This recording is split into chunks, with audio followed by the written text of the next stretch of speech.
What's the secret to finding reliable tenants without the headaches? Today, I'm breaking it all down. After renting out hundreds of units and testing many apartment marketing strategies, I've learned exactly what works and what doesn't when it comes to attracting great tenants. Here's the truth. Marketing a rental property wrong can cost you thousands, but don't worry, I'm here to help you avoid that mistake. Welcome to Strategy Saturday.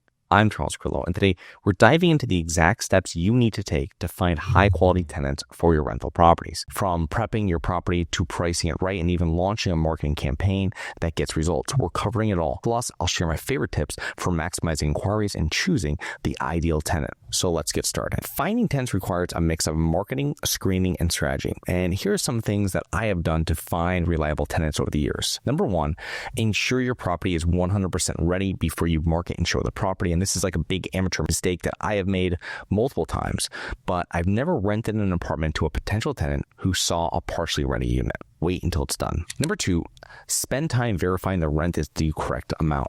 Find nearby comparables, like actual accurate comparables, and possibly mystery shop them to verify the asking rental amount is accurate. You can do a lot of it just from the street.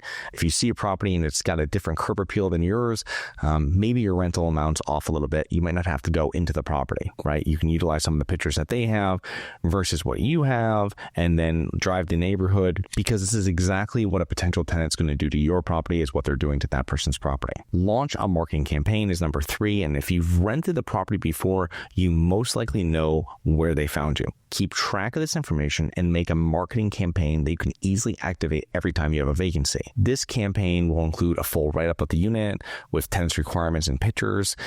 This will take a little time initially to set up, but once it's done, you will need to make just small tweaks to it every time, maybe change the pricing and some updated photos to turn it live in just minutes. And this is a perfect task for a virtual assistant. Additionally, you can use the listing template with all your other units at the property and possibly at your other properties as well with just a couple small changes. Always include your tenant requirements in the listing because you don't want to waste time talking to someone that's asking what the minimum credit score is that you'll accept. Now, there are many different websites where you can advertise your rental.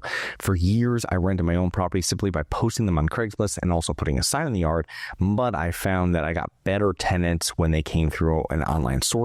I then started adding Zillow, and in my market, I would get about 25 or more inquiries in a couple of days for one apartment listing that I was renting. Now, what I have found is that rental websites can be very market dependent. We have an apartment complex outside of Atlanta, and this market, we stopped posting and paying for apartments.com since we really found tenants through this platform. In Tampa, we found that Zillow was where most of our renters found us, followed by realtor.com. Like all marketing, it is mainly trial, error, and tracking. Now, what we've been using lately is we've been using websites that post to many different platforms at once.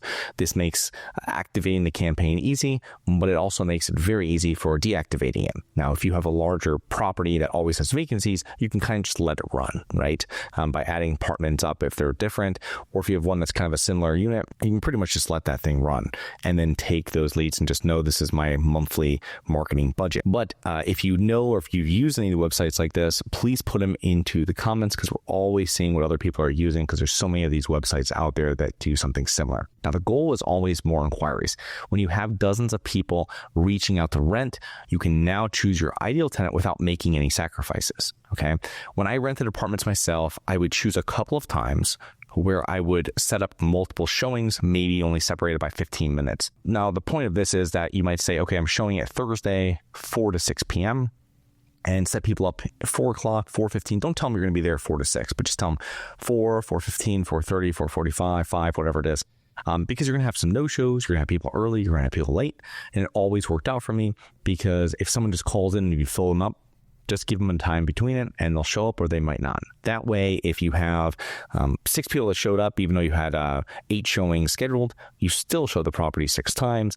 The chances of you renting it are now much better. And also the other thing too with this is that you don't have to account for everybody within it. You don't have to just drive out there and have to hope that someone shows up even after you check with them, because no matter how many times you confirm, some people just won't show up. And I usually found that on the first showing day or on the second showing day, I would rent the unit to one of those potential tenants. So also don't forget to check out episode SS203. That's SS203, in which I discuss effective tips for tenant screening once you get them into your property and they want to rent. So I hope you enjoyed. Please remember to rate, review, subscribe.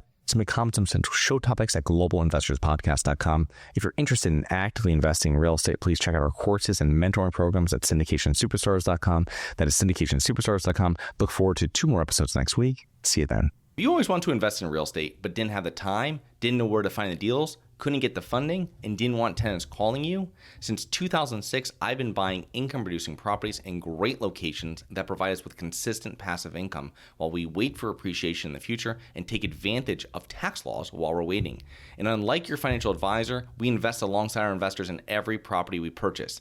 Check out investwithharborside.com. If you like the idea of investing in real estate, if you like the idea of passive income, partner with us at investwithharborside.com. That's investwithharborside.com. Nothing in this episode should be considered specific, personal, or professional advice. Any investment opportunities mentioned on this podcast are limited to accredited investors. Any investments will only be made with proper disclosure, subscription documentation, and are subject to all applicable laws. Please consult an appropriate tax, legal, real estate, financial, or business professional for individualized advice. Opinions of guests are their own. Information is not guaranteed. All investment strategies have the potential for profit or loss. The host is operating on behalf of Syndication Superstars, LLC exclusively.